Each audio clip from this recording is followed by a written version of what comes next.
On this episode of Star Trek Universe, I am talking to 29-year-old Christianna Traynor, who has just finished watching Star Trek, the original series, and the animated series for the first time. She'll be fielding questions from myself and the listeners about her insights and reactions after these words from our mystery sponsors.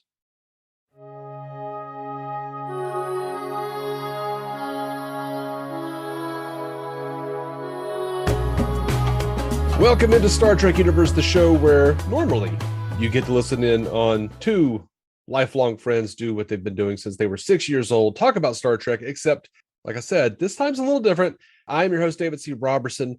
My guest name is Christianna Traynor. She teaches English in Tokyo. She is a huge fan of Marvel, Disney, Star Wars, and animation, and happens to be my sister-in-law. Thanks for being here, Christy. Thanks for having me. I'm looking forward to it. Are you? I sent you the questions. You're like on the spot. And like when I thought of this episode, I was like, it would be really cool to get basically an outsider's perspective, like someone coming into the franchise. Because I grew up with it. I don't remember a time where I wasn't watching Star Trek.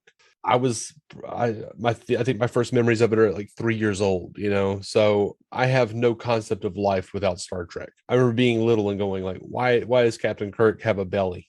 Like, and my mom, God bless her, would say, oh, those are just muscles. They were not muscles, ladies and gentlemen. Before you started watching the original series, Christy, what was your relationship with Star Trek? Like, had you ever seen any Star Trek before? What was your impression of the show before you started?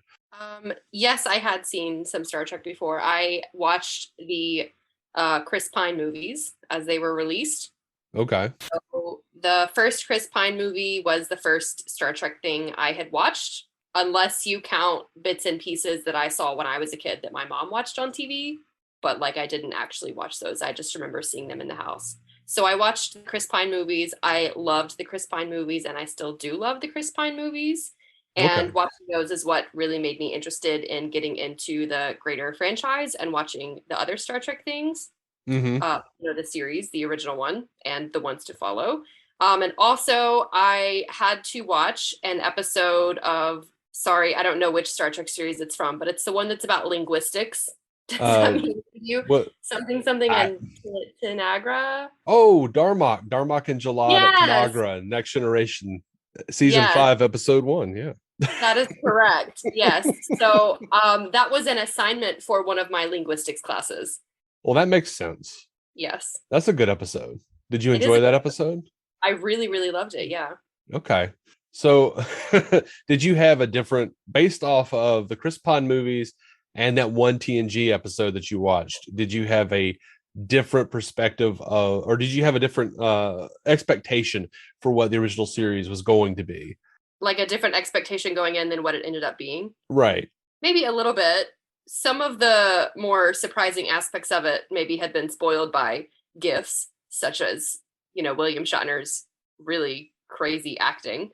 Mm-hmm. But I maybe didn't expect how much fun like all the exploration was. And like if you compare the original series to the movies of course are much more cinematic, and they are much more like there's a big plot and there's action all happening together. But each of the episodes are like, they're not always action, they're not always right, like quite as exciting as the movies may be. And there's like a lot of contemplation in the original series, I'd say, that's not so much in the movies.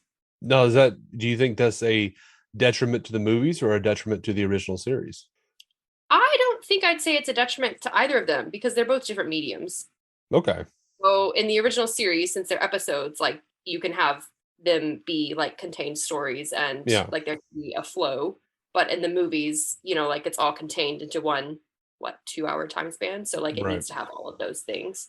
Well, you like a lot of different properties. You're a geek, so some of the pitfalls of fandom. And as I'm sure can assume, there are lots of Star Trek fans who say that one of the big pitfalls of the movies is that they lack the contemplation that they feel is integral to Star Trek. And usually that's condensed down to a complaint of they turned Star Trek into Star Wars, which I think is a little unfair because I think Star Wars has a fair amount of contemplation as well. Yeah. But anyway, and let us not forget that, like, what was it? Episode 2 was pretty much nothing but a bunch of aliens sitting around a boardroom, like, which is what Star Trek is often accused of, is just a bunch of old dudes sitting around a table talking about politics. Right. Which I'm fine with either way, I guess. So, how much of, and this is a little bit like what was your impression of the show, but like how much of the sort of the iconic staples in like the zeitgeist, like in pop culture, was overblown to you? Like, what did you go in like saying like, oh, this is going to be what this is, and then it was a little tweaked, it was different, you know? I think maybe the most I've heard about Star Trek, the original series, or I had heard before seeing it, was like people emphasizing how big a deal it was at the time for how much diversity was on the show. Mm-hmm. And I mean, yeah, there's definitely diversity on the show, but within the show itself, that's not like super emphasized. Yeah.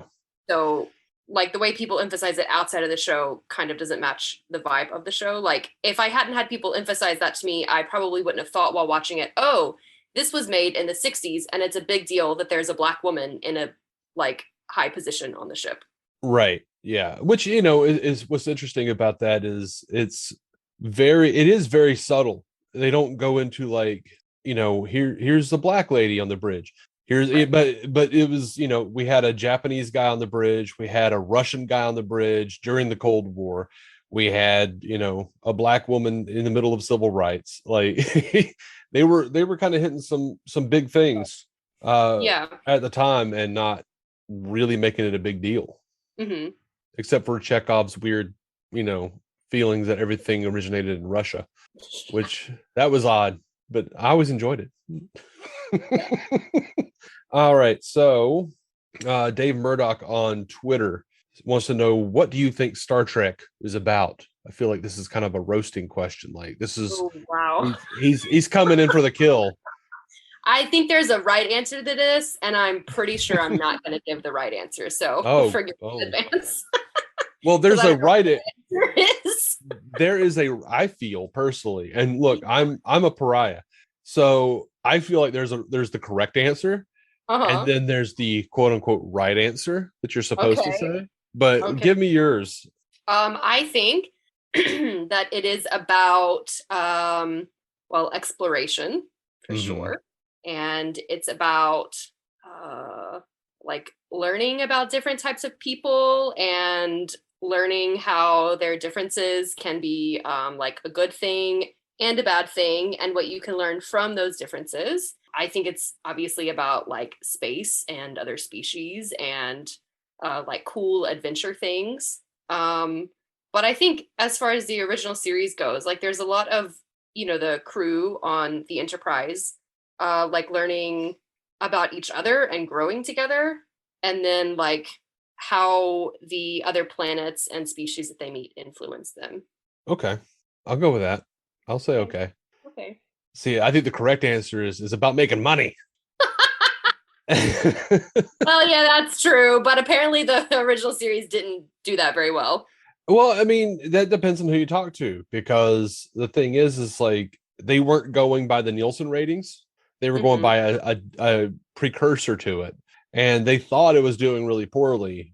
According to some, they thought it was doing really poorly, and then they turned around and looked at it after they went and started the Nielsen ratings after the show had been canceled. They said, "Oh, well, this was killing in this demographic. This absolutely would have been renewed." But you know, it really did take off in syndication in the 70s. So, yeah, I don't know. It just depends on who you talk to. Christopher Glennon, or Chris L. Glennon on Twitter, says, what did Star Trek do that you've never seen anywhere else? And that's a tough question, because in this day and age, you've seen pretty much everything. Yeah, that's really hard. I can name a lot of things that I have seen in other places that seemed like maybe they were influenced by Star Trek. As far as that I haven't seen, that's really hard. I I don't think I've seen wigs as crazy as the ones they used on Star Trek. Okay. I'll say the wigs. The wigs. Yeah. Like I said, man. That's the best. That's the best answer I've got. Wigs and styrofoam rocks. Oh my gosh, the styrofoam rocks. I am absolutely in awe of the set designers because there are like interviews you could see. Mm-hmm. When I was in my teens, for the first time ever, like the Sci-Fi Channel put on this. They aired every episode of the original series without with everything fully restored. Like when it went to syndication, they cut out little bits of the original broadcast to make room for more commercials. Mm-hmm. And over the years, they've cut out more and more and more. And so they aired it and for the first time since this original run in its entirety. And in between, they would block off like an hour and a half for every episode. They would have interviews with cast and crew. And some of those were really interesting because you'd have guys talking about how they, that was around the time that they discovered or that they started shipping out big printers for companies, and they would have the styrofoam casing around the printers. And they were taking all that styrofoam and using it and spray painting it and sticking it on walls and stuff to be alien tech. And one of my favorite stories is they needed panels. They needed panels that look like dials. They went to the commissary and got the plastic lids for coffee cups. Gosh. And like those are glued to the wall in certain episodes. Like I love that kind of stuff. Like that is shoestring budget up my alley. Like what can your creativity do to make this, to sell this, Yeah. Larry Nemecek from this is the guy. Larry is a huge Trekkie, whatever you want to call it. He ran Star Trek Communicator magazine, which was a magazine that I subscribed to as a lad. Wow, that's awesome. So man, he's got a question for you. Okay. I hope I answer it. You put on the pressure. What was your biggest surprise, positive, negative, and neutral? Oh my. Oh, okay. Honestly, I think this could be positive and negative, is William Shatner's acting. Okay, I can see that. I mean, like, just wow. His acting was so crazy. Sometimes it was so, I don't want to say bad. It like he just overacts so much. It's so memorable and so notable, but I would not change it for anything. Like, it's fantastic. I love it. It's so great. It's sometimes hilarious, sometimes almost like endearing. It's just ridiculous. I think it adds so much flavor to the show. Whether or not he actually was supposed to be overacting so much, I don't know, but I loved it and thought it was terrible at times. I can see that. Like, to me, that there are strange instances where it seems like you can't just like go all in and say he is a bad actor.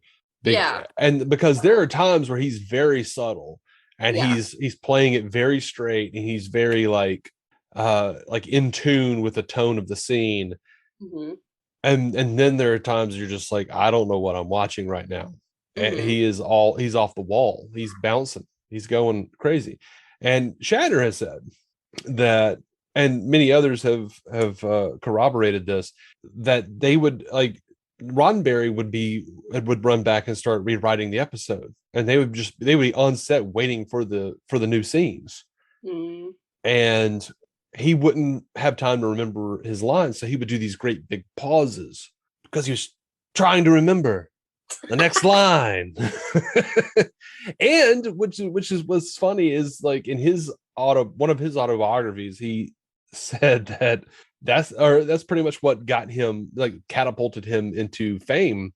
Is he was doing this I think it was King Lear with Christopher Plummer, and he was the understudy, and Plummer had like appendicitis or something, and he knew the thing by heart, but he got up there and his nerves just like clenched on him. He didn't know, and he just started doing like the dramatic pauses, like he was just really feeling it. And he got written up, and everyone's like, "Oh my gosh, he just, look at how he did this, and it was so dramatic and fantastic." And the next thing you know, he's doing like live plays in the 50s on television and stuff. Oh, yeah, that's great. But yeah, I believe him. I think that's probably exactly what happened, because Yeah. Roddenberry was kind of a nut about changing other people's scripts. Hmm. Well, at least So his style was consistent. sometimes, but I think it does get worse the later the episode, like the later the show goes. Like, Yeah. Yeah, I can see that. yeah. Funnest Frontier podcast at Dex Lower on Twitter says, "What is your first impressions of the crew, starting with Spock?" Hmm. Spock. So, okay, part of this maybe will be like a comparison between the Chris Pine movies and the original series, because the Chris Pine movies were my original Yeah, um, exposure. So that's fair. I'd say my impression would be of, yeah, like comparing them. In the Chris Pine movies, like everybody's, I mean, I guess they're all younger. Most of them are. So Spock and Kirk, like they don't have the close relationship that they do in the original series. So watching the original series, it was a little bit of a surprise to me to see like how chill they were, because they're a lot Yeah, older, they're seasoned, like they're mature, and I yeah. know that's like part of the point, like the whole difference in them and everything. But so yeah, my impression of Spock was, oh, like he's really he's not like struggling to figure out who he is and like to actually be the Vulcan that he wants to be. He's like kind of already made it there. And he's just like growing as like in his place on the Enterprise and at Kirk's side. And then I would say for Kirk, definitely that he is like, the charming, charismatic, like good leader of a captain that you want to see leading the Starship Enterprise, and that he's sometimes crazy and he takes like really crazy risks. And I like how like those qualities were adapted into the Chris Pine movies as well. And I would say for Uhura, she's cool. I like her in the original series, but I don't feel like she gets a lot of time to actually be much of a character. Like there are a couple episodes where she's featured, but Yeah. she kind of, to me, like my impression of her is that she's the lady on the bridge who answers questions and like helps them communicate and Yeah. like run comms and stuff. But she doesn't have like a whole lot of notable character for me. Sulu, he's great. I thought he was hilarious. I love him. Yeah, Okay. that's Sulu. Scotty. All right. Scotty is also crazy. He's a lot of fun. He has a lot of like techno babble and he does it pretty well, but Yeah. fun. And I like his relationship with Kirk and like the chats that they have. McCoy, he's very stoic, and I thought his thing with Spock, like how often they kind of argued and debated, was interesting, especially when it's juxtaposed with his thing with Kirk and how close they are. Yeah. Have I missed anyone? Oh, Chekhov. Check off. Chekhov he seemed like he's maybe, is he the youngest? He Yeah. seemed like he was the youngest. Is And you can definitely, tell yeah. he's the youngest. He's definitely given some storylines that kind of emphasize his youth and maybe immaturity. And it seemed like he had a lot of growing to do. And that poor boy's hair. They wanted him to look like Davy Jones from the Monkees. Well, I don't know. They gave him a wig. Again with the wigs. Yeah. Chris Balga from the World's Finest True Believers podcast wants to know, what would you have liked to see them do in either series, TOS or TAS? Man. I would assume that they didn't do. Yeah. Okay, I'm kind of going to cheat a little bit. I would have liked to see some of the things they did in TAS done in TOS. Like what? So in TAS, because they didn't have the limitations of things being filmed and being physical, they could really have a lot more freedom with creativity of what the aliens looked like and what the environments looked like. Yeah. So it would have been awesome to see more of those elements in the original series visually, and even as far as the narrative goes, because I know they were limited by what they could do visually with their budget and with like the special effects at the time. So it would have been awesome to see non-humanoid and non-floating robot and non-styrofoam forms of aliens and environments in the original series. Don't forget those gaseous clouds. Yes. There are always those those energy clouds. Right. I'll tell you this, like one of my favorite, I have two favorite alien species from the original series. One of them is the Horta. It was remember the silicone beast that was burrowing through tunnels and killing miners because it was trying to protect its babies. And it just looked like a rock that scooted along the ground. Do you remember this at all? Yes, I do remember. Absolutely. It just looked so alien and foreign. I was really into that. Yeah. And I love what I refer to as the pancake aliens that fly around and attach itself to Spock's back. Oh, yes. I don't remember what they're actually called, but but then they showed like the little X-ray and they showed the tendrils going up his spine and stuff. And I was like, oh, that's actually pretty nasty. Well done, original series. Edward of many fandoms at Edward111087 on Twitter says, what do you think about the sense of adventure, the allegorical nature of most episodes? Is it too on the nose or not enough? I love the sense of adventure. I loved how well they did different stories in each episode, and like how creative they were with a lot of the plots, like whether it was an alien planet or the ones where they used actual Earth environments and like historical things. Those are really interesting and sometimes really crazy, like the one with like Lincoln. The Savage Curtain. Yes. Yeah, some of them were like really wacky and weird, but yeah, I love the sense of adventure. As far as the allegorical nature, I know it was there, but when I watch stuff like this, I don't like analyze it a whole lot. So I would say some of it was probably like I missed a lot of it because I wasn't looking for it. I just kind of watched the series casually. I wasn't like taking notes or anything. So some things were like really, really obvious, of course. And I thought they were interesting, but I like to watch things and just like, I prefer to not try to connect things to like the real world, if that makes sense. Like if it's fiction, I like to just watch it as what it is. And at least while I'm watching it at the time, I try not to think about like, oh, well, this is trying to say this and this is trying to say this. Yeah. Well, you know, my favorite Star Trek is the Star Trek that does not push necessarily any kind of like message. It just presents the question. Yeah. You know, like one of my favorites in premise, not in execution, because the episode is kind of lacking. But there's an episode of the original series called A Private Little War, where the Klingons are arming one tribe, and Kirk knows someone from the other tribe, so he starts giving them guns, and McCoy is very opposed to it and says, you know, you're just creating a war. You know, if I don't, they're just going to kill them. They're going to kill all these people. And that was Vietnam, and they put that out while Vietnam was happening. You know, so. And they even kind of like, without saying Vietnam, or Vietnam War, they bring it up. Like Kirk's like, hey, do you remember these things that happened? And and McCoy's like, yes, I remember. It went on bloody year after bloody year. So I like stuff like that, where like the captain and the characters are faced with a moral quandary that makes you think of like, what should we be doing? And everyone's free to kind of come to their own conclusion and disagree with the captain, just as McCoy disagrees with Kirk, where Spock might say, you're both being illogical. I dig that kind of stuff. So I think, you know, with I like some of the allegory in some of those, and then like I appreciate the message of things like, you remember the one Let That Be Your Last Battlefield, with the two guys, one was black on one side and the other one was black on the other side. Right. And even as their entire civilization has destroyed itself, they're the last two people on their planet fighting to the death.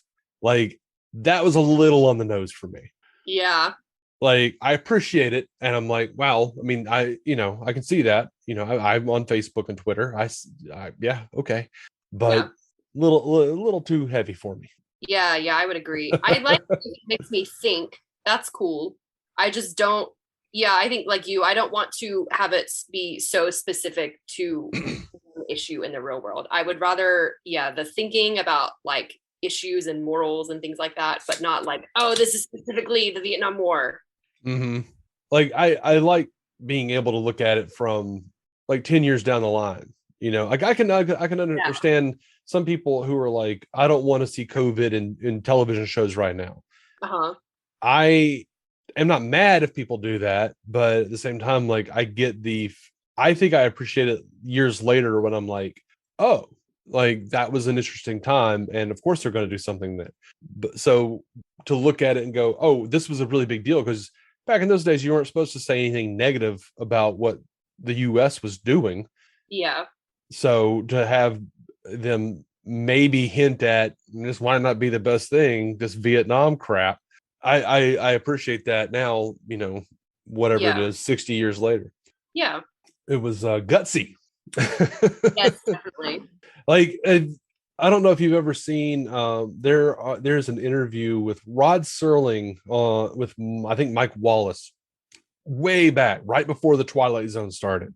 Mm-hmm. And he was explaining that he did Rod had done do you know who Rod Serling is? He's the guy from the Twilight Zone. Like the dude's always smoking a cigarette and talking, giving the intro and outro to the Twilight Zone. Do you know this guy?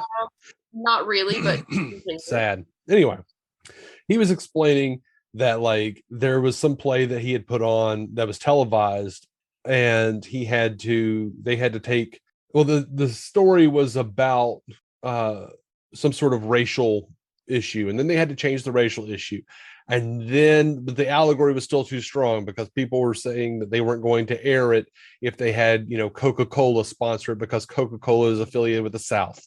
And like he just kept like having to like whittle away at everything so that it didn't offend anyone. Wow. In 1950s America. Yeah. And that's a lot of what like the original series was up against. And I think it's interesting that they got away with so much. Yeah, that's true for sure. And I wonder what they would have created if they didn't have to deal with censors, and it's funny because a lot of people these days complain about like, oh, well, Star Trek on streaming does all, X, Y, and Z, and they push agendas. But I'm like, this was on television in the 60s. It probably would have looked a lot like the original series where they were just so mired in allegory that, it would fly over a lot of people's heads. Yeah. Larry Nemechek again says, eventually, did you become more of a fan of the plot and themes? Were you a shipper? Meaning, did you ship different crew members and characters? Or were you a background canonista? And I'm not sure exactly what that means, but were you like really interested? I think it means, were you really interested in like how the world was set up and like the background minutia of the universe? Okay, like background in universe, not background as in how they made the set designs. Right, background in universe. Okay. Sorry, what was the first option? Were you more of a plot themes fan? Okay. Definitely not a shipper. I am very rarely a shipper. I knew that. Yeah. The background stuff was definitely cool, but I'd say I was most into plot. Okay. But I think, background contributes to plot. Yeah. But overall, like the biggest thing for me would have been plot and like the characters themselves. I like a good story. Yeah. I like McCoy and Spock yelling at each other, or McCoy yelling at Spock. That's my favorite thing. That and watching the ships fly by. I'm a bit of a dullard. Aaron Bossig on Twitter wants to know, what parts of the story would you like to see explained better? Spock and his upbringing. I mean, there were some really cool episodes in both TOS and TAS that touched on his Vulcan background. So now I am talking about background. I would love to learn more about his upbringing and like his human mother, and see more about his childhood and we saw stuff about his childhood, and then we saw him when he was on the Enterprise. I would love to see like between those 2 points.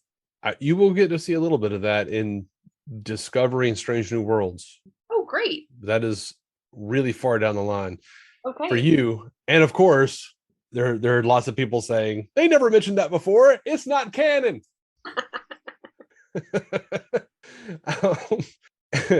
Every Star Trek title card at every Trek title on Twitter says, do the special effects of the time affect the enjoyment of the show?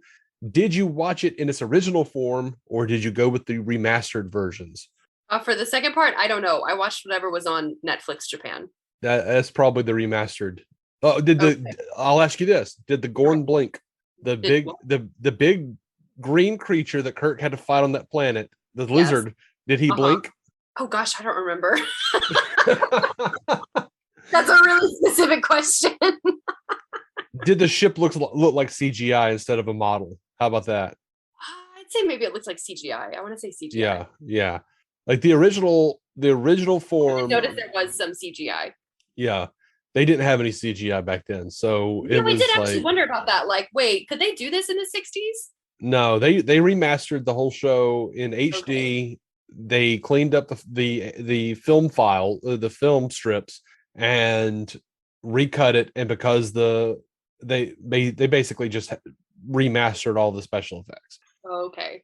And one of the cool things about that is that they were able, like a lot of the episodes where they would say, like, oh, we've got an enemy ship.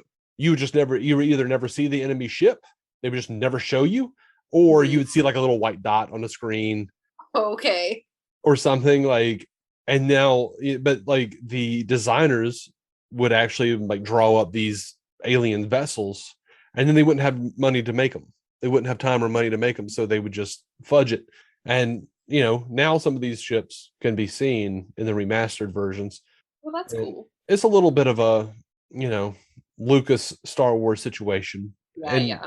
I don't mind it. One of the things I really love is that in the original form, they had probably 3 or 4 different models of the Enterprise, and they would just use stock footage. So from one shot to the next, the actual model would change. Like they had like the one they built for the pilot, which had different bussards on the nacelles. Sometimes the ship would have like these little like nubs on the end of the nacelles, Hmm. and then like the back of the nacelles would look different. The top of the saucer section would have different colors and different things. It was just always like nothing was continuity, because they would Mm, just like, we need this shot, okay, just throw in a random Enterprise shot. So they fixed all of that I in the remastered. Okay. But that's just one of my little hangups. Okay. Okay. But there were lots of little things like in the original, and I'm a little sad that you haven't experienced this. um in the non-remastered versions, they were real big on making, like they would have like that standard Enterprise flyby of above a planet, and every week it was like the planet was some like crazy color, like Mm. bright orange, here's the purple planet, and then they get down there and it's like Earth. I'm like, why? Yeah. But that adds to the flavor of the original series, I think, a little bit for me. Yeah, definitely. I mean, the special effects were definitely something. Mm-hmm. I mean, sometimes, it's really hard to suspend your disbelief. I'm pretty good at suspending my disbelief, but sometimes, like, you see so many planets that have different colored, like, fog off in the background with Uh-huh. different colored styrofoam rocks. It's a little hard to keep seeing them as like different unknown planets. Oh, they're all different unknown planets, Christy. Right, of course. There are more planets in the galaxy that have purple styrofoam rocks than you could ever Uh-huh. imagine. Sure. And if they don't, it just looks like Vasquez rocks in California. It reminds me of that Austin Powers where they were talking about how lovely the mountainside is or whatever, and he's like, it's amazing to me how little this looks like Southern California. It's just yeah. Captain Casey over on Twitter says, what drew you into TOS and what made you stay despite its datedness? Well, the first part of it, if it hasn't been clear, definitely the Chris The Pine Pine. movies. Yeah, yeah. I mean, that got me into, the world of Star Trek. And then, yeah, those movies, and you convinced me to start watching the original series. Yeah. As far Peer as staying, pressure. yeah. I loved the first season. I loved the second season. The third season was a little harder to get through. That's why it took me a really, really long time. Yeah. But I mean, I can look past the low budget special effects and appreciate the writing and the plot and the story and the characters Yeah. and the universe that's created.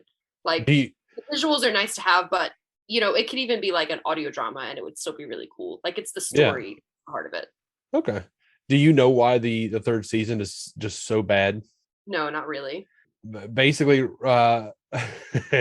the fans sent in a letter writing campaign. Okay. And well, the thought was the myth is that the fans were so upset by the cancellation, they wrote in all these letters, and NBC was flooded with letters. The truth is that did happen, but Roddenberry leaked it to the fans and basically like rallied them. But NBC said, okay, we'll renew it, but we're going to put it on Friday night. And I don't know if you know anything about ratings, but the Friday night is often referred to as the death slot because everybody's out on date night. Everybody's, off at restaurants hanging out. No one's watching TV. Mm-hmm. But so he said, if you put it on Friday night, I'm going to leave. And they did it anyway. And he left. And I think another producer left. I want to say it was Gene L. Kuhn, who was really probably one of the big masterminds of the original series, more than Roddenberry, but myths are what they are. And they just slashed the crap out of the budget. So the third season was basically a bunch of people coming in and writing stories and the actors fighting for, no, this is what they would do instead. We're not going to do this, so. Yeah. But I think there are some real gems in the third season. I love the Enterprise incident. They weren't all terrible episodes. Just a lot of them. Yeah. Castro Garcia on Twitter says there are parts that show how unfortunately low budget the show was. Are you willing to bypass it, overlook it completely, or do you accept it? Are you good with what they did? Are you going to be upset that they sort of retcon it later? At least the aesthetics of it. I mean, I definitely accept what they did. I think seeing the ingenuity and the creativity of the set designers and like the makeup people is really impressive, and I applaud them for it. And I wouldn't want to just like take that away and replace it all with CGI. I am always going to choose practical effects over CGI. As far as retconning things, I don't know. I guess it depends on how they do it. I haven't seen where these things are retconned yet, so I don't feel like I can comment very well on that. That's fair. Zalana on Instagram wants to know, what are your thoughts on the various women's costumes used for both shows? Oh, the women's costumes. They are hardly there. Those are my thoughts. They should be more there. I was really surprised. That is one thing I was really surprised about, was the women's costumes and how consistently they were wearing almost nothing. Yeah. Did you notice, and this is not part of her question, but I will ask you, because there's a range of reactions to those photos. I mean, not to those photos, to those costumes. But if you notice, I don't know if you noticed, when they did like the menagerie, or I don't know if you watched the full pilot for the cage, but they showed most like fighting like gladiator style. No, that was Pike. That was like with the big bulb headed aliens, Captain Pike, and there was a whole episode called the Menagerie, or 2 episodes, where they were showing what happened in that original pilot that they shot. Oh, okay. Spock's previous captain. Okay. Notice the women were not wearing those mini skirts. They were wearing like full trousers and sweaters like the men. Interesting. Oh, yeah. And then even on the original series, you would see the women in mini skirts mostly, but there were also still women in the background from time to time that were wearing the full pants get up. So like, I don't know if that was like something the studio was like, you've got to get this sexed up for broadcast, or if it was Roddenberry going, hey, I'm a lech, because he totally was. I don't know which part of it. And then you also have like people like ironically Grace Lee Whitney, who played Janice Rand on the first 6 or so. She was actually supposed to be a main character, and basically a producer that has been forever unnamed accosted her and tried to get her to sleep with him, and then she got fired because she would not. So But she has even said like she liked the costumes. She liked the miniskirt. She thought it, it was cute. It was sexy. They wanted to wear that. And again, it was the 60s. It was, the women's movement, and we have a right to, you know, be cute and sexy instead of like, let me wear, some dowdy dress or whatever from Father Knows Best. Yeah. So like, what do you think about that? As far as the like uniforms with the mini skirts, I thought those were fine. I can see those being like cute and fun to wear. It's Mm-hmm. the alien women that were like all in bikinis that I thought Yeah. was like a stretch and a lot. Sometimes it was a stretch. Yeah. Like literally. Sometimes it was just bad. Like it wasn't, Yeah. it Like didn't have, that could not be comfortable or functional. yeah. Or like from the Gamesters of Triskelion, the lady who had like the aluminum bikini. It Yes. looked like aluminum foil. Yes. And I'm like, you're not fighting anyone in a ring wearing that. Right. You are wearing an aluminum diaper, ma'am. Mm-hmm. My sister Brittany Mm-hmm. Robertson wants to Okay. know. She actually has several questions throughout this interview, but Great. only one for now. Was Okay. there a point in the original series where you considered stopping? I would say yes and no. Uh-huh. I didn't like actually consider maybe I won't keep watching this. Mm-hmm. But by default I almost did stop watching like 4 times during season 3. I watched season 1 and 2 pretty consistently like over maybe the course of like a year or something. And then it took me about 4 years to finish season 3 because I kept watching and I would get bored and then I would stop and I would forget and then I would watch again and finally I have now finished it. That's rough, man. That it took you 4 years or whatever to watch one season.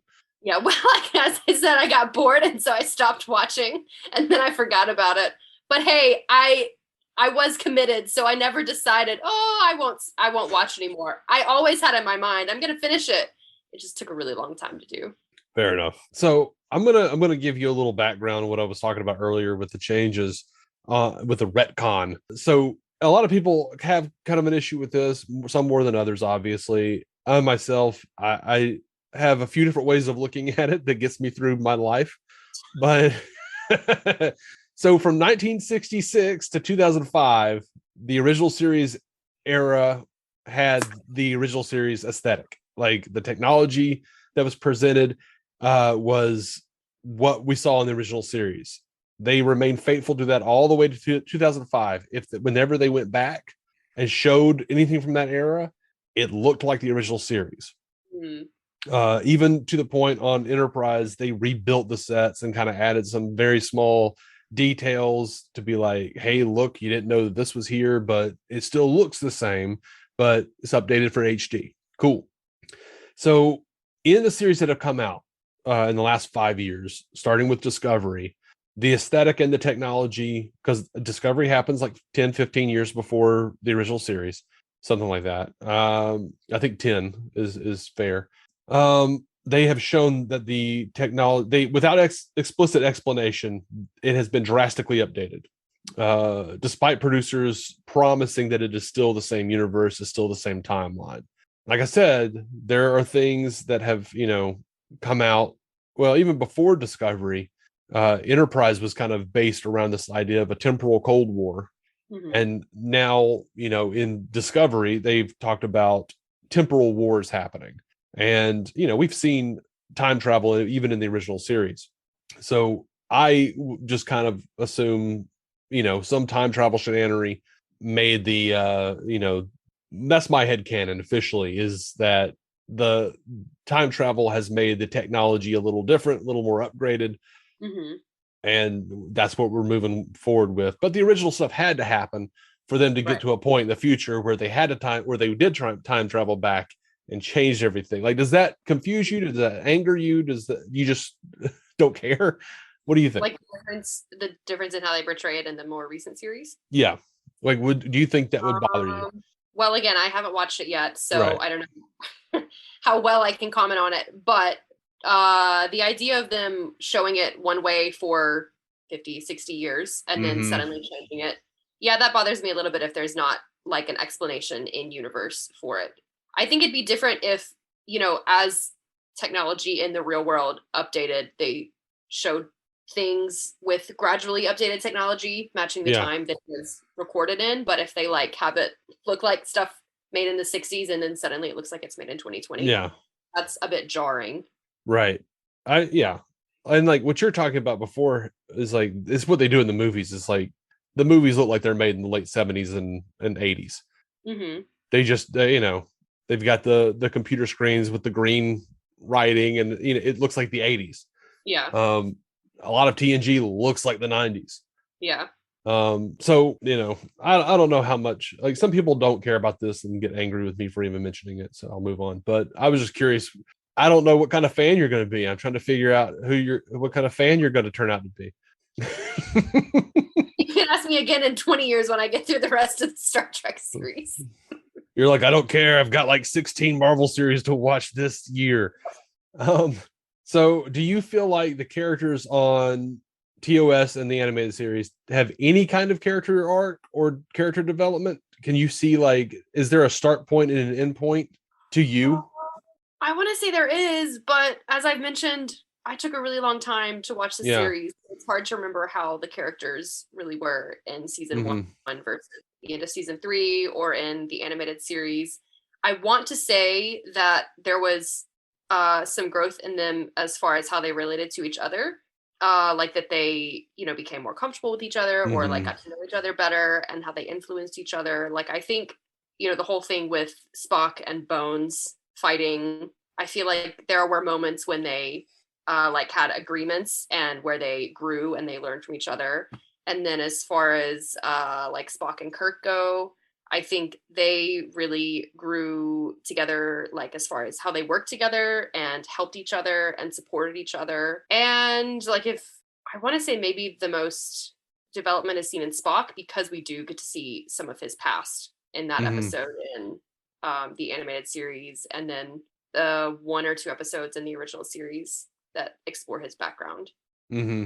Let's see, like, I don't know, like, I'm one of the things that's very interesting about all this is that, like, you have not spent your entire life analyzing the show. That is correct. So for I've me, not spent much time at all analyzing the yeah, show. so, and I have, Right. so like, I'm like, oh, well, when you look at like Where No Man Has Gone Before, or when you look at The Cage or Menagerie, Flashback, whatever, Spock is actively smiling when he sees a vibrating singing plant. And then in early episodes with Kurt, he's still kind of smirking and smiling. He's like smirking at the dudes falling over themselves for Mud's women, all of that kind of stuff. And then later he's just very stoic. We do not have emotions. And then, there's the progression of like becoming more comfortable Hmm. with crew members, like the more he opens up to them. Yeah. And especially with certain things that are going on in Strange New Worlds right now, where you're just like, Spock really was, and it makes sense that this was the way it was, but people don't think about it. When you look at like the Where No Man Has Gone Before, and Kirk asks him if he's irritated, and Spock says, irritated. Ah, yes, one of your Earth emotions. Dude has been serving for like 15, 20 years at this point, at least, Yeah. around humans. Like he knows what irritation is, but he's Hmm. just really been messing with people. Like he loves messing with new humans that he doesn't really have familiarity with. Hmm. So I think by the end of the original series, you're seeing like, Spock is like, Vulcans don't lie, Vulcans don't lie. Well, I exaggerated here. Hmm. Well, he's willing to open up to be more human. And then when they call him on it, he's like, that's an insult. Nah. But it's Uh-huh. like, it's more of that, that bond forming. I don't really think anybody had much character development except for Kirk, Spock, and McCoy. They didn't have a huge amount. Yeah. But moving on. I don't know. I think I do want to ask you this. Brittany wants to know what character development, if any, was the most interesting for you to watch. But I want to know, in sort of, because you kind of answered that in the same vein, though, how much different was it for you, or which one do you prefer, I guess, more? Because when you look at the Chris Pine movies, Yeah. He is this. He doesn't have his dad growing up. It's an alternate reality. Mm-hmm. His dad's killed. He's kind of like this, rebel without a cause type of guy. Winds up becoming a cadet and goes from cadet to captain in one mission. Right. Whereas on the original series, you had like Kirk's best friend Gary Mitchell in Where No Man Has Gone Before saying that he was in Lieutenant Kirk's class, and described Lieutenant Kirk as a stack of books with legs. And in Court Martial, we had all of these like commendations and all of this stuff. Like we've heard of all these ships he's served on and all these medals he's won. He's a very serious, dedicated officer, very much not Chris Pine's version of Kirk. Right. And like, how much did you like or dislike that in relation? I would say, yeah, I really liked it because like it was already there and it was cool to see him, as that captain and as like the leader he had become. Mm-hmm. But then on the other hand, I did really like in the Chris Pine movies seeing a different version of him and how, like you could imagine him getting there. Like how you could imagine that young student and like kid with not such great conduct getting to such a point of leading and piloting, captaining a starship, and having so many people be so loyal to him. So I really I liked seeing him be that leader, but I think they're both like fun versions of the character. Yeah, I feel like there's some kind of like nature versus nurture point in there that they never really quite hit upon. They never like, it's just there for us to kind of go, okay, like I want to see more, but that would require someone like Nimoy's Spock still being like, this is what's interesting, but he's no longer with us, and they were never going to go into all that on those movies. Stu Little on Twitter wants to know who's your favorite supporting crew member outside of Kirk, Spock, and McCoy. I'd say Chekhov. Really? Yeah. More than Mr. Scott? Oh, okay. I do love Mr. Scott. I mean, they're both great. I really love the both of them. I love Sulu as well, but Chekhov, I feel like he has a lot of really funny stories, like I mentioned before, that emphasize his youth. Mm-hmm. And that's like, Mr. Scott is also really funny, but he is more mature and like really reliable. But there are some fun stories with Chekhov where it's like, oh yeah, that's right. He's kind of a kid. Yeah, I do enjoy Chekhov. Yeah. Spectre of the Gun is one of those highlights of season 3 for me, when they're stuck on the planet with like, it's just like the front of old Western town buildings. Do you remember those? Yeah. Yes. It's very Chekhov heavy episode. All right. So I'm going to apologize for this question. I'm pretty sure it was Matt, my co-host on this show. But through MCU podcast on Instagram, they ask, did you find Kirk sexy? I would say no. Right answer. Especially not with, sometimes it was really hard to take him seriously. Yeah. And I would say no. Do you know Joan Collins, who played Edith Keeler on the City on the Edge of Forever? This is the woman who remember when they jumped through the Guardian of Forever and went back to like 1930s New York or whatever? Yes. Okay. That was a really cool episode. That's one of my favorite episodes, but if not my favorite. But she said she went in and she was very, very like excited to meet William Shatner because she had this crush on him or whatever.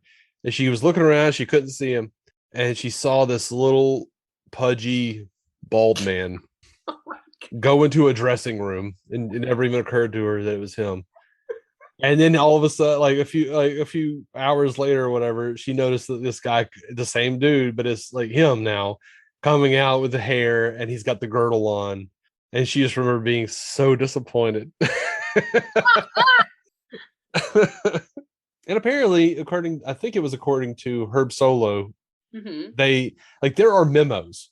You can find memos where he is complaining that Shatner kept stealing the toupees. Like at the end of the season, Shatner would steal all the because they were expensive toupees. Oh my gosh. And he would steal them, and then they would have to like throw more budget into his toupees.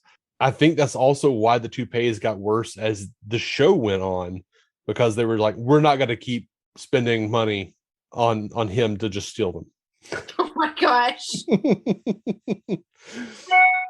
All right. One of the ongoing jokes about the original series is that Kirk is this like misogynistic hound dog, always running around after all these women, bedding a new woman every episode. Mm-hmm. Do you find that to be true? Like for real, for real. Okay, I think it was ridiculous how many women he fell in love with. And very unbelievable. But there was also the nature of the Star Trek episodes seeming to not be directly connected to each other. Like you could watch a lot of them out of order and it wouldn't make a lot of difference. Yeah. They kind of did that whole thing that happens in episodic shows where like, okay, well, this happened and then we're never going to mention that again. You know, like there were some elements that carried through. So if you want to give it that and say that gives a little bit of a pass, you could. But at the end of the day, yeah, he was crazy and it was ridiculous how many women he fell madly in love with. Yeah. I think when you actually look at it, it's like 79 episodes and he kissed 19 women in those 79 episodes, which is way less than, because a lot of people say like every episode. It's 19. For most of the women he kissed in season 3, because I felt like in season 3 it was every episode. Probably.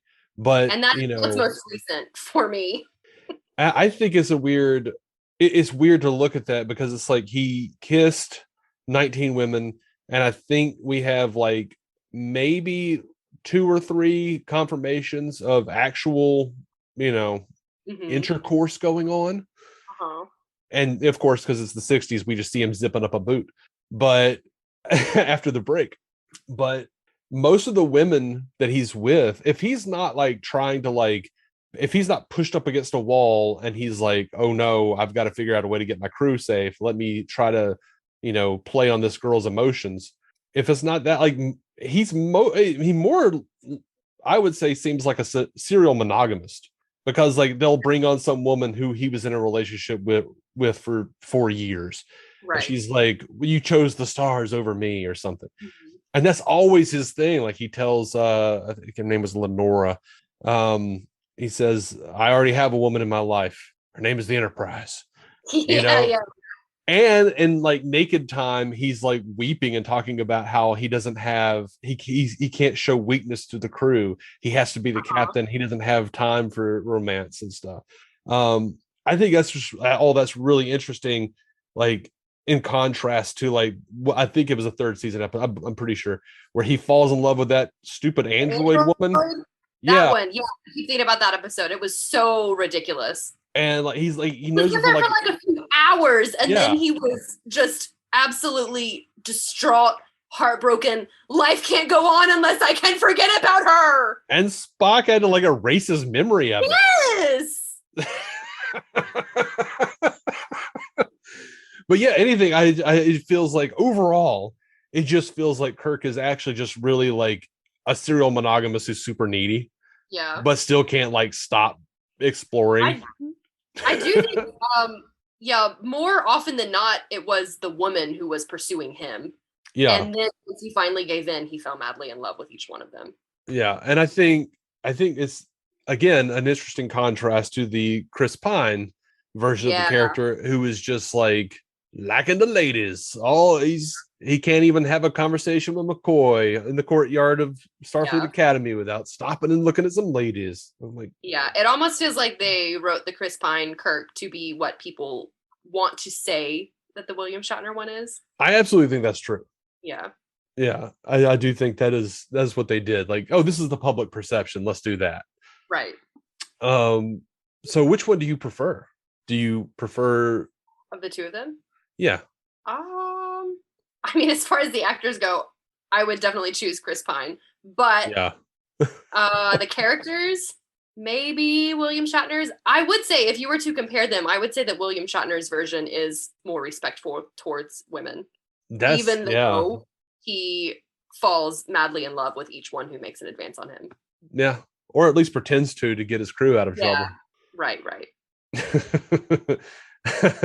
Joseph Baker, Mr. Joseph W. Baker on Twitter wants to know, what's your favorite episode and why is it Balance of Terror?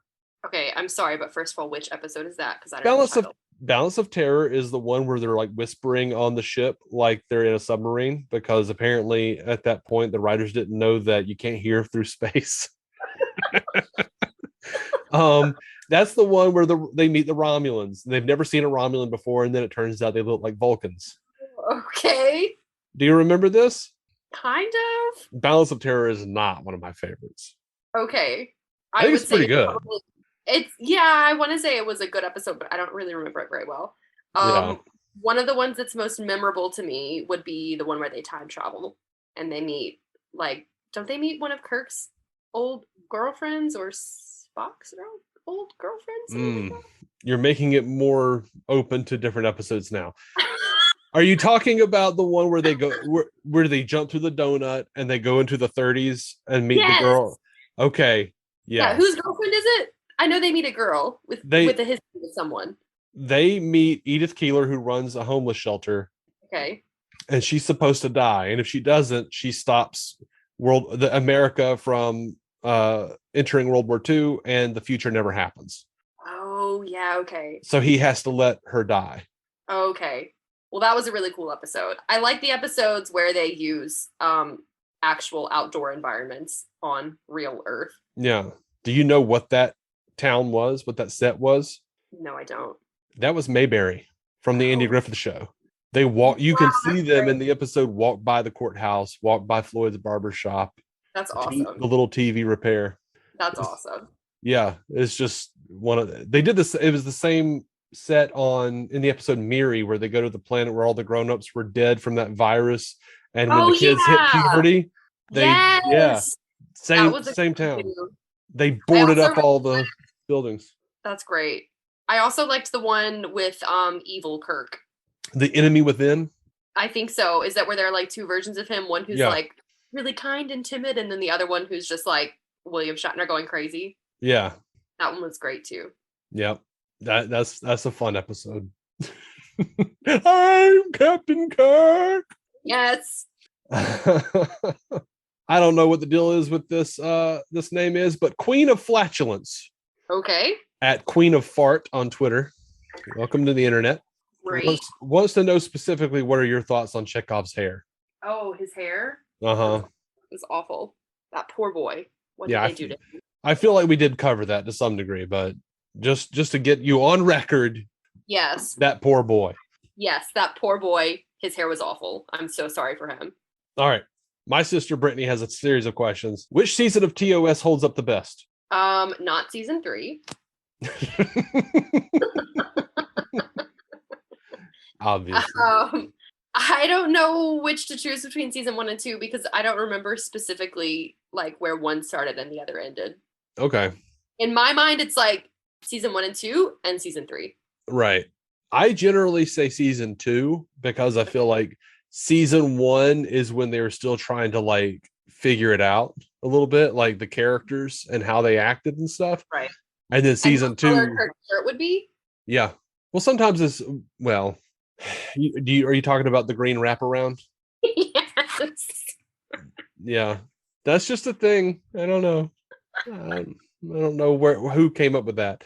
Apparently, there was something about like I don't know how true it is, but apparently those gold uniforms actually all were like a shade of green. Oh. And because of the lighting and everything, it just always looked gold. So like canonically now command officers wear gold or red in the Next Generation times. But that gold shirt is gold because the set lights and color grading and everything just weren't up to snuff. And I'm glad it's not green. I hate that green wraparound that he's got. It's awful. Yeah. Yeah, I hate it. But anyway, she wants to know, how do you think the animated series stands up against the original series? I loved the animated series. I thought it was fantastic. I think it stands up very well against the original series. And I love the stories in it. And as I mentioned before, I really like the visuals, like in that they could be more imaginative with the form that aliens took and with the environments that they were in. Mm-hmm. However, I will say that the animation quality was kind of awful. Yeah, it was like And there were a Hanna-Barbera lot of knockoff. what was the deal with like half of every episode being a shot of half of someone's face in the lower left corner of the frame? Yeah, I don't know. Honestly, I think the animated series could be consumed as an audio drama and be as enjoyable as actually watching it, because some of the visuals and like the stilted quality of the animation is so bad. I wish they would. Yeah, I wish they would take the audio and just do CGI, completely totally. CGI episodes, like, troll hunters and stuff, Yeah. Like remake it with the original audio, reanimate it. Because they totally could do that. Yeah. Absolutely. I think they could. Great. It could be the animated series as, remastered. Yeah, totally. Like as far as animation goes, sorry, not animation, as far as story goes and plot and the characters, like they had the original cast. So yeah, I thought it was really great. I loved the stories. I thought it had the same like vibes as the original series, all except for Captain Kirk's flailing about with his, special brand of acting. That was lacking a little bit. Yeah, he was a little more wooden in the animated series. Right. As was everyone. Did I ever tell you about when they were shooting Star Trek 6? Picard. Kirk is supposed to have this very he's having this very heated conversation with Spock in the movie, and the director Nicholas Meyer was just like, Shatner keeps overacting, so he just kept making him do the scene over and over and over again until he got so tired he did it really subtle. Like he was just tuckered. He was just all tuckered out, and he actually gave like an understated performance, and he was like, that's the one. Great. And that's how William Shatner's a better actor in the movies. Because they worked him to death. They worked him to death and tired him out. Like a little kid, just let her go play, and then we'll do what we need to do. Wear her out.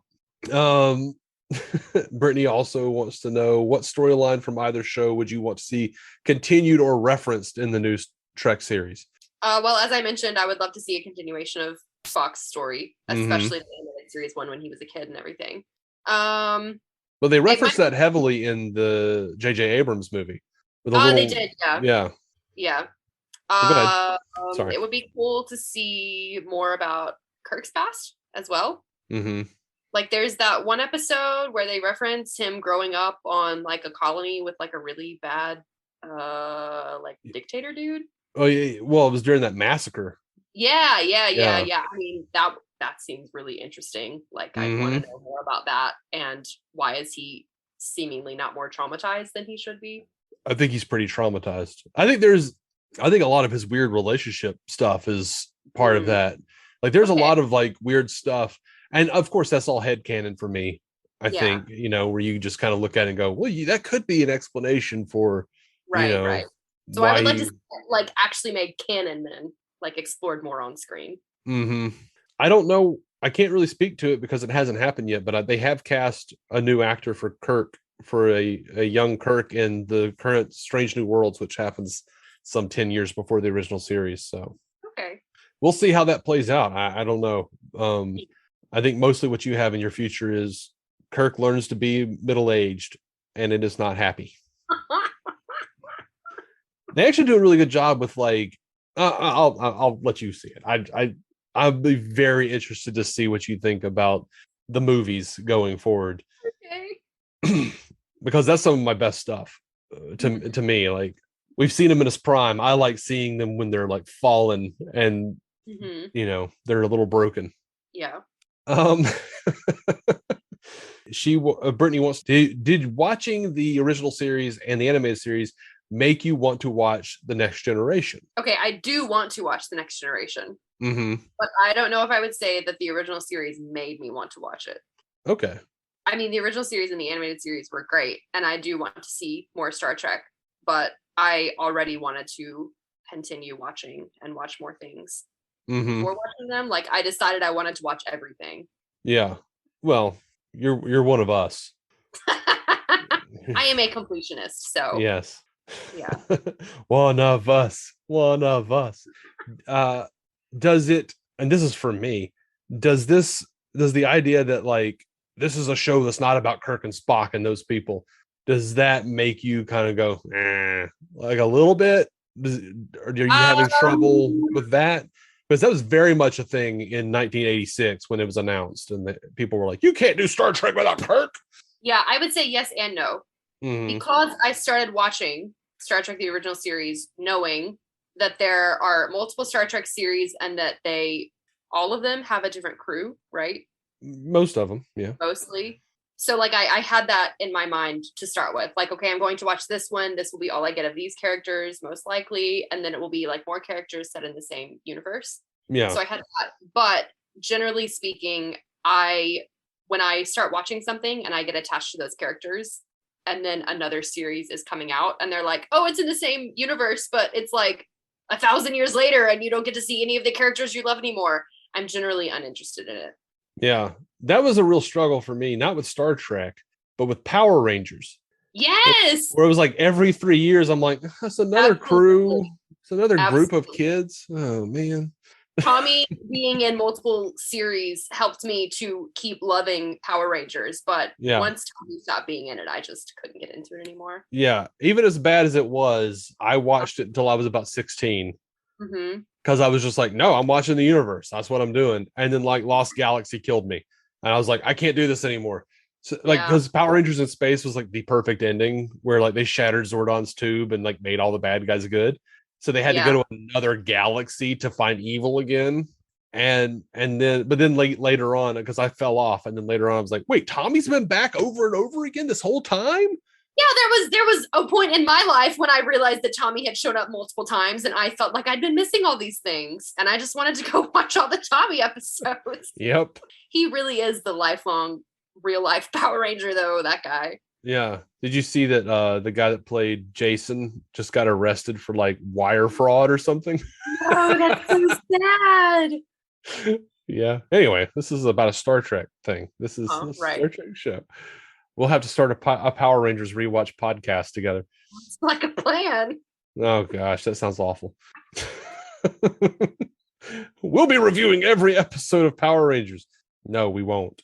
Ugh. You could watch the original Japanese versions and see what you think of those. Dude, I am very, very curious.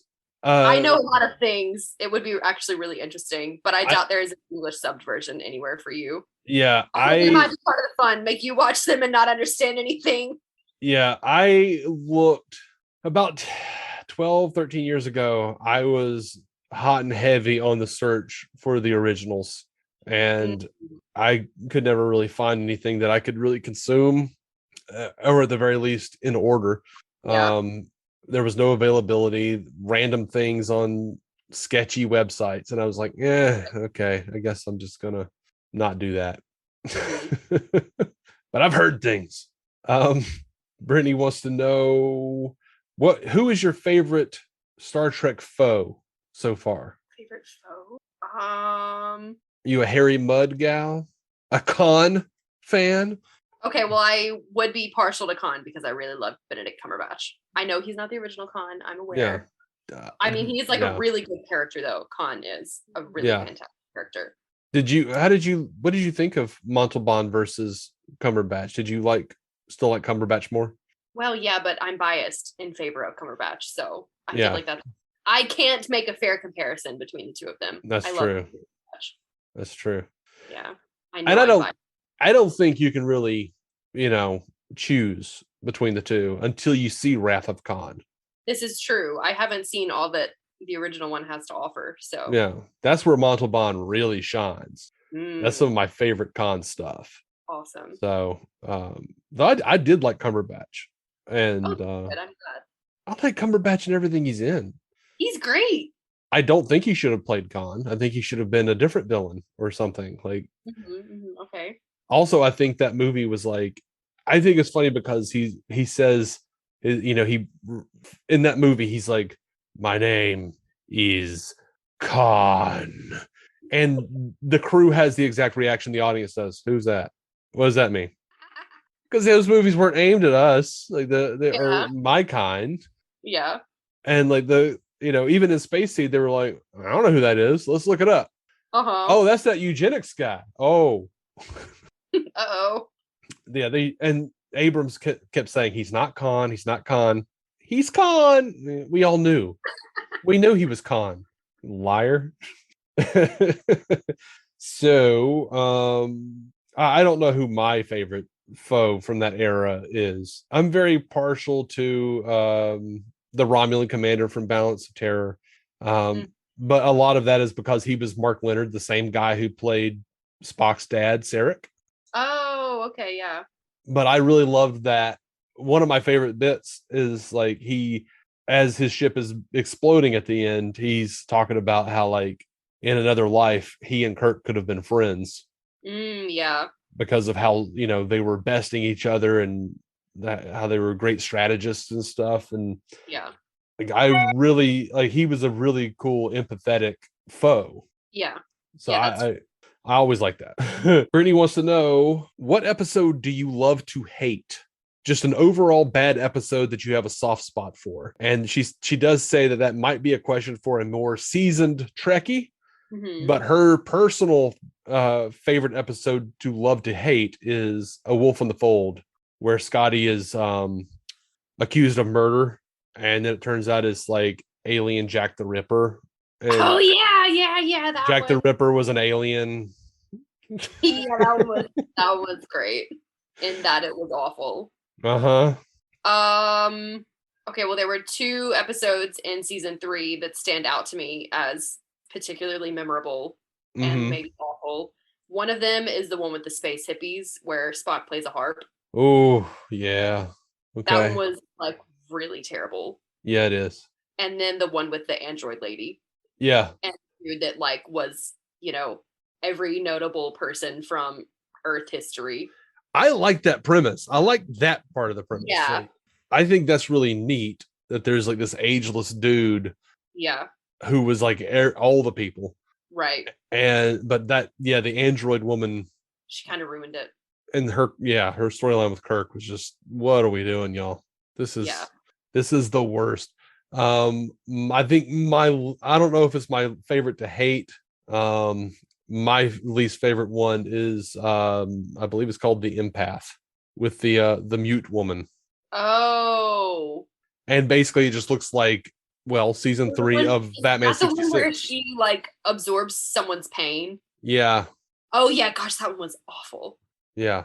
I usually skip it if I'm watching. Yeah, that one's really, really bad too. Would you, this is for me, would you like to live on this Enterprise? You say on this Enterprise? Yeah. Then like this one versus one of the other ones? I mean, from watching the series, because I live in that environment. Yeah, would you want to be on the Enterprise? Would you want to live on that ship and go on those adventures? In some episodes, I'd say yes, but in other episodes, like where the entire crew falls prey to a deadly disease, and how often most of them almost die, I would maybe pass on that opportunity. Yeah. Okay, that's fair. Yeah, but it would be nice to have the what is it? Is it called a replicator? Yeah, the thing that just like makes whatever you want, whatever food you want. I've always wanted those. That'd be great. Yeah, but of course, the more you get into Star Trek, the more you see that they always say like the replicator doesn't really make good food. Like it makes passable food. It doesn't taste like, it doesn't get everything right, Okay. Like on Deep Space Nine, Captain Sisko like has like a little garden in his quarters that he tends so that he can make real food. Interesting. It's not as good. His dad's a chef, so he was like, that replicator. That ain't it. But yeah, I like microwave dinners, so I want a replicator. Do you have anything else that you'd like to talk about that you want to get off your chest about the original series or the animated series before we close it out? Something that I didn't cover. Oh, one thing about the animated series, did they have any other voice actors besides like the main people? No, not really. I don't think so. I could definitely tell. Was the lady who does Uhura, was she the only female voice actor? Because I'm pretty sure she was the only female voice actor. No, there was also Roddenberry's wife, Majel Barrett, who played Nurse Chapel. Oh, okay. Well, then 2 of them then. Yeah. I think there was only those 2, but there may have been more. I can't remember. Okay. I know Jimmy Doohan, the guy that played Scotty, played a lot of characters. Yeah. It was kind of rough. A little bit. But, you know. And also from the animated series, the pterodactyl noise. The noise of anything that flies. Oh, okay. Yeah. Okay. So many times. Oh my gosh. They didn't even like change the pitch or anything. They just like repeated the exact same noise again and again and again. Yeah, that tracks. Sounds right. Yeah. I'm okay with that complaint / or is it a thing that you love? I don't think I'd say either. It was an observation that I thought, oh, okay. All right. Here's one from me, I'll say. I think when they do like there are times in the animated series where I feel like the Enterprise looks better than it ever did on the original unremastered series. I totally agree. Where it's just like beautifully. I don't know the unremastered series. I agree that it looks better than it did on whatever I watched on Netflix. Yeah. I mean, it's like beautifully rendered. It's just gorgeous. There are times where it looks like old-timey sci-fi painted novel covers and stuff. And then there's other times where it looks like, 4 lines squiggled together. And I'm like, I don't know what that's supposed to be. Oh, and one more thing from the animated series. Okay, I think it would have improved the look of the characters drastically if they had given the poor people scleras, like the whites of their eyes. None of them had scleras. Yeah. They all only had pupils. Yeah. And eyelids. Like, they looked so weird when they did the close-ups that they did for half of every episode with the face in the corner of the screen. But that is like every animated show from that time. Well, it looked strange. I didn't like it. Like Hanna-Barbera did that crap. I don't know if you've ever seen like Herculoids and Space Ghost and all that, but they did that there too. And Filmation was definitely like the poor man's Hanna-Barbera. Yeah. It was like, how many times were we going to see that one shot of like Kirk going like this? And then, like where he's just sort of got his arms up and like rushing towards the camera. When he would put his hand on his face and it would just like, they wouldn't even show him moving his hand. It would be like, it's not there. And then the next frame it's there. And it looks like it's detached from his body. Yeah. It's weird. Yeah, man. I think it was like 1973 when they put out the animated series. So, hey, it is what it is. Are you going to come back and talk with me about your thoughts on Star Trek: The Motion Picture? Sure. Or do you just want to do like the first 6 movies and then talk about it? Well, if you want to have clearer thoughts from me, it's probably better to do one movie at a time. Okay, that's fair. And it'll be, just one like 2-hour film. So it won't be like an hour and 35 minutes or whatever. Christy, thank you so much for being on the show. I don't have any more questions for you. Okay. Well, thank you very much for having me. It's been fun. I am glad it's been fun for you because it hasn't for me. Well, blame that on your listeners and their questions, not on my answers. I mean, I had questions. No, I thought this was really fun and interesting. I like to hear what new people to the franchise have to say. Because have I been upgraded from an outsider to a new person? Whatever it is. You're an outsider until you've seen every bit of it. I am the gatekeeper. No, I don't think I remembered that you had seen the J.J. Abrams movies. Mm-hmm.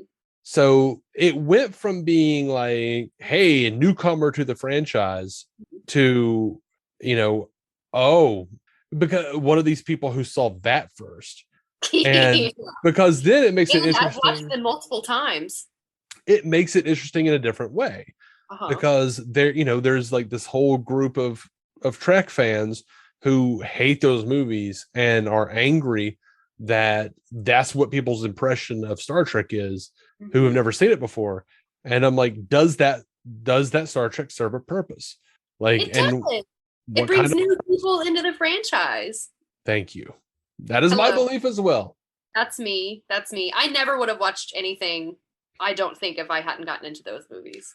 Like, I know it's anecdotal, but I was at Walmart one night, shortly after the first Chris Pine movie came out, and there was this girl, and she was, I don't know, looked to be about 19 to 20, on the phone with her boyfriend. And she was like, I think I'm about to buy the original Star Trek show because I kind of want to watch it. I just watched because since we saw the movie. And I thought, yeah. Well, there it is. Yeah, there you go. And anecdotal evidence, but I do wish I'd been like, hey, I'm not a creeper. Here's my number. Tell me what you thought. I'm really interested. It's, I'm a tall guy. I'm like 6'4", big guy. Already with a normal sized guy, it's creepy. Just come up and be like, hey, here's my number. Give me a call when you're finished with this TV show. Mm-hmm. But you got to throw in this, hey, I'm not a creeper. It's true. And I'm pretty sure that's like the first signal that says that you are as well. So that's what all the creepers say. I'm like, legitimately, I just want to talk about Star Trek. Mm-hmm, mm-hmm. Anyway, thank you for being on the show and indulging me in this ridiculous question and answer session. And I am glad that you are at least enjoying it on a level enough to go further. Yes, me too. All right, Joe Lontrue, live long and prosper, all the things. See you guys later. Thank you for listening to the Star Trek Universe Podcast, a Stranded Panda production. If you'd like to hear more from David C. Robertson, check out the DC On Screen podcast or maladjusted.tv for his web videos. If you'd like to hear more from Matthew Carroll, check out the Marvel Cinematic Universe podcast or listen to his music. Just search for Matthew Carroll anywhere you get music.